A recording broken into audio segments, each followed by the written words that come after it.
the highs today. But this is a super Monday, and to really get a sense of how things are looking from here on, how you should approach this market and position yourself, we have Gautam, the head of research for institutional equities at Motilal Oswal Financial Services, joining us now to discuss the impact of this big state election result, their preferred sectors, and lots more. Gautam, thanks a lot for joining us. This is Pavithra. We were looking at the data on how the market tends to behave in the 6 months before and after the national elections. It's around 4 to 36% in terms of a rally before, and after it goes up almost to around 38-40%, right? Take us through how you think we're positioned right now, and do you think that this is just the start of what is going to be a multi-year bull run?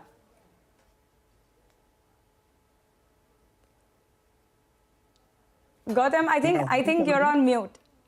Yeah. Good morning. Am I audible now? Yes, we can. Thanks for having me.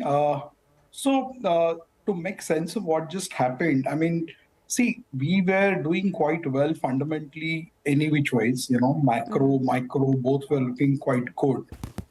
We just saw the GDP data a couple of days back, first half 7.7% print. A fortnight back, the corporate earnings concluded. We have seen a 30% earnings growth in Nifty in the first half. Inflation has almost peaked out. Globally also, there are talks of rates having peaked out. Crude is well behaved, and bond yields are also in control.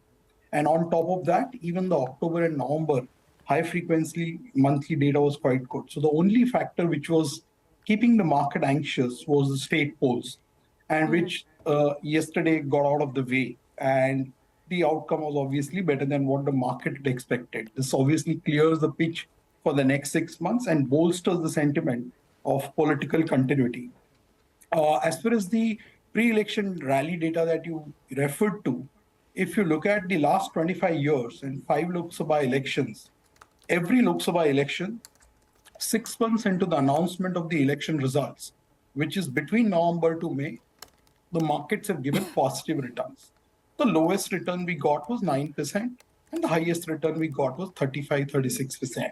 Obviously, a lot of these data points also need to be looked in context because there were other factors as well. For example, in 2009, this whole pre-election rally also coincided with the global financial crisis recovery that we have seen. And it then continued after the elections as well, because that is one period where markets gave 30% plus return both 6 months before and 6 months after. As far as the current environment is concerned, I think we are quite well positioned because valuations are still very reasonable for large caps. If you look at Nifty, we are trading at about 17.8 or maybe 18 times now after today's percent move, which is still at a discount to a long period average of 20 times. So growth, valuation, this construct is looking extremely constructive in my view. And with policy momentum continuing, given the potentiality of the third regime in a row for the current dispensation, I think a lot of people who were sitting on the sidelines, the money which was waiting for this event to get out of the way, maybe they will have to prepone that decision to invest because most of the stars are now aligned for India. Gautam, morning. So what can puncture this rally? Valuations are reasonable. It's not that valuations are rich, which is enough to bring about a correction in the market. The global outlook is not as bad as what was feared 6 months ago. US economy has pretty much managed a soft landing despite raising interest rates. The fear was that when you raise interest rates so much, we will get a hard landing or a recession. That's not played out. It's rare, but it's not played out so far. So even the global picture is now a lot better than what was feared 6 months ago. So what can change this extremely bullish current stance in the market now? What would be the risks according to you? While the sentiments are very bullish, Reema, if you look at the trailing returns, they've been very average. If you look at the last 2 years for Nifty, barring last week's move, we've been pretty much flattish. So Nifty, basically large caps haven't given you any returns from October 21 onwards. So while sentiments were bullish because mid caps and small caps were doing very well, and that is a pocket of the market which always keeps the sentiments high because retail HNI crowd is largely positioned there, right? So that's why I mentioned right at the beginning that the growth valuation construct for India is looking extremely solid right now from a large cap point of view. As to what could puncture this sentiment, I think it has to be unknown because whatever is known, market will discount it. If you look at the last 10 years, wherever you have got big corrections, they've come because of some unforeseen and unknown event, whether globally or domestically, whether it was taper tantrum back in 2013 or ILFS crisis domestically in 2018. So those events were not forecasted. And that's why I'm saying that what can disrupt this strong setup is something which is not knowable today, right? So risk is in the unknown. Okay, so Gautam, considering that, we're positioned so well from an India market standpoint, this big political uncertainty is pretty much out of the way. The FII money is coming back. Globally, things are looking quite all right. How would you approach the market? For someone who's looking to invest right now, where do you think a bulk of this growth is really going to come in, and what are the pockets that you would want to be in? So, Pavithra, what you mentioned in our note, which we released yesterday after the election results, there are four sectors where we are very constructive. The largest overweight that we have currently is in financials because the valuations are extremely attractive there, both private as well as PSU banks. We have a big overweight on PSU banks. And then we also like a couple of non-lending financials and, of course, some of the lending NBFCs too.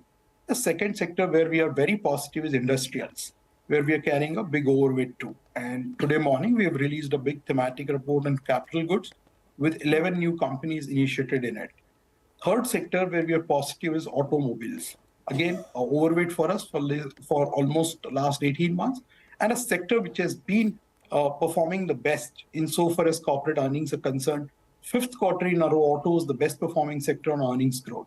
And last but not the least, we are also positive on consumer discretionary.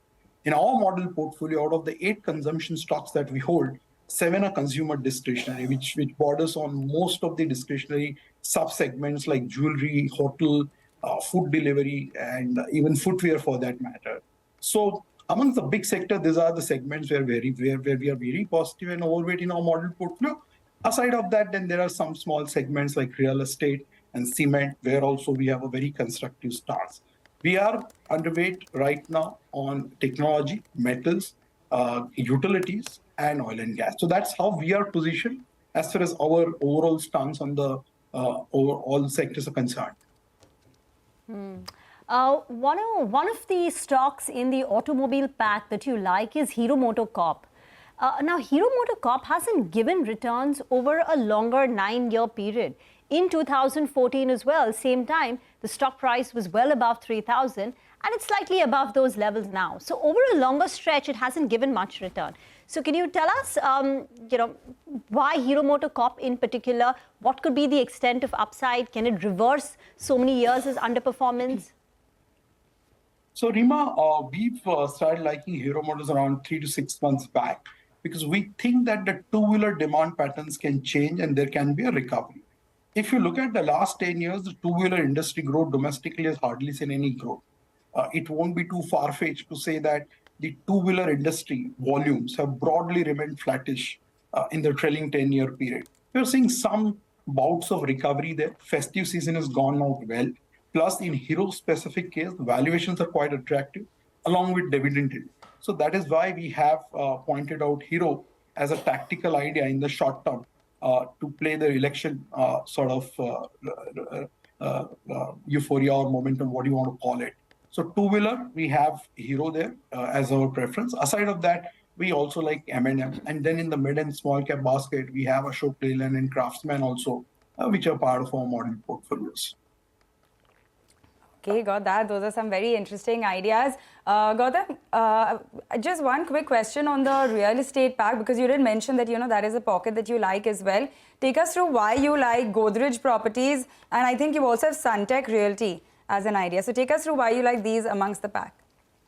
So we are positive on the entire space, Pavithra, for some time now. We think the pre-sales growth momentum is basically doing better than expectations. When the year began, we had penciled in about 13 to 14% pre-sales growth for our 12 stocks under coverage. Now, as we speak in November or December, that number has been revised upwards to 30%. Across the board, if you see Vantage FY24 performance for our real estate coverage universe of 12 stocks, almost all of them have beaten expectations. So what do we like there? We like a couple of stocks. We like Godrej Properties. in the large cap space. We like Prestige and Soba in the mid cap space. And then in the small cap space, Suntech is something where we have recently initiated. We again feel that the potential upside in Suntech is upwards of 40%, given the kind of development that we are seeing there on pre-sales and execution front. So overall, we remain very constructive on property space. We think that after 10 to 11 years of hiatus or a slowdown, we are seeing some resurgence in Indian real estate sector in the last 12, 18 months. And this can as well continue for a couple of more years, given the affordability of an end consumer which is there. Out of time. Gautam, thank you very much for joining us on this big day. We'll slip into a break. We'll come back and discuss commodities. Manisha Gupta joins in next.